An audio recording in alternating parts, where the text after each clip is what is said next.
سلام دوستان، من وحید لطفی هستم از استودیو 11. اگر شما دوربین SLR دارین و عکاس حرفه‌ای هستین، باید یه سری نکات رو راجع به دوربین و مود دیال دوربین بدونین. تو این ویدیو من میخوام بهتون کمک کنم که با این مودهایی که روی این چرخی هرچی بگین هست، ولی اسمش مود دایل هست، بهتون یاد بدم که چطوری اینا چه عمل کردی دارن و کدومش در کجا بیشتر به درد شما میخوره. اولین گزینه‌ای که روی دوربین وجود داره یک جعبه مستطیلی سبز، در بعضی از دوربینا نوشته A و در واقع بعضی از دوربینا هم هست که همین جعبه سبز هست که توش نوشته A، ولی حالا این مدل دوربینی که دست من هست فقط با یک جعبه سبز نشون میده. این به این معنی است که دوربین شما تمام اتوماتیک عمل خواهد کرد، یعنی سرعت، شاتر، ایزو، مدل در واقع نورسنجی و تمام اینها رو خود دوربین به صورت اتوماتیک انجام میده، که البته در دوربین های DSLR و میرورلس و اینا واقعا ما سعی میکنیم که از این استفاده نکنیم، چون خیلی عملکرد خوبی هم نداره. دومین گزینه‌ای که روی این دوربین هست و در بعضی از دوربین ها نیست CA هست. این کمک میکنه، در واقع هیچ فرقی به صورت عمده با حالت اتوماتیک دوربین نداره، فقط یه خورده خلاقانه تر سراغ بوکه تصویر و سرعت شاتر رو اینا میره. در واقع اینم تمام اتوماتیکه ولی یه خورده خلاقانه تر، یه مود خلاق تریه به نسبت اتوماتیک. گزینه بعدی که روی دوربین وجود داره و شما روی مود دایل میبینین P هستش. P به معنی پروگرام هست.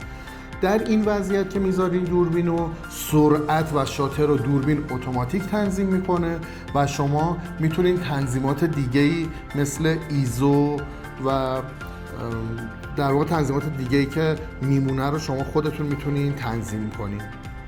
حالت بعدی که روی دوربین قرار داره TV هست، شاتر پریوریتی. این در واقع این قابلیت رو به شما میده که سرعت شاتر رو شما تعیین میکنین و دیافراگم رو به صورت اتوماتیک خود دوربین تنظیم میکنه. در واقع حالتی هست که بیشتر برای جایی که سرعت عکاسی برای شما اهمیت بالاتری داره و زمان عکاسی رو میخواین مدیریت بکنین خیلی به درد میخوره. حالت بعدی که هست AV هست، Aperture Priority. این حالت دقیقاً برعکس TV هست. در واقع به شما سرعت دیافراگم رو شما تنظیم میکنین و سرعت شاتر رو دوربین تنظیم میکنه. خیلی به درد عکسایی که با عمق میدانی که خودتون مشخص میکنین میخواین بگیریم با عمق میدان بیشتر و برای کنترل عمق میدان این مود خیلی خوبیه. گزینه بعدی که شما اینجا میبینین M هستش. M مخفف منوال هست. دوربین کاملا در حالت دستی قرار میگیره و تمام تنظیمات رو باید شما خودتون به صورت دستی وارد کنین و دقیقاً این مودی هست که یه عکاس حرفه‌ای لازم داره و باید بلد باشه که دوربینش رو تنظیم بکنه. تمام تنظیمات روی این حالت دستی هستش. حالا به گزینه میرسیم که B یا همون بالب هستش.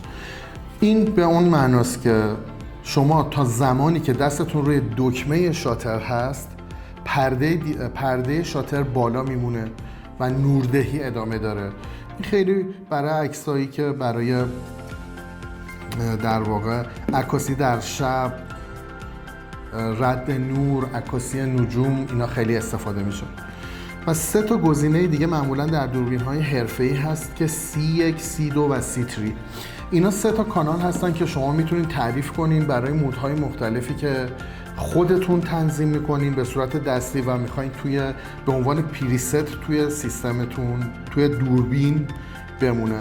هر کدومش رو جدا تنظیم میکنین، سیو میکنین و میتونین ازش استفاده بکنین. این کل ماجرای مود دایل بود. مرسی که به ما نگاه کردین. تا ویدیوهای بعد.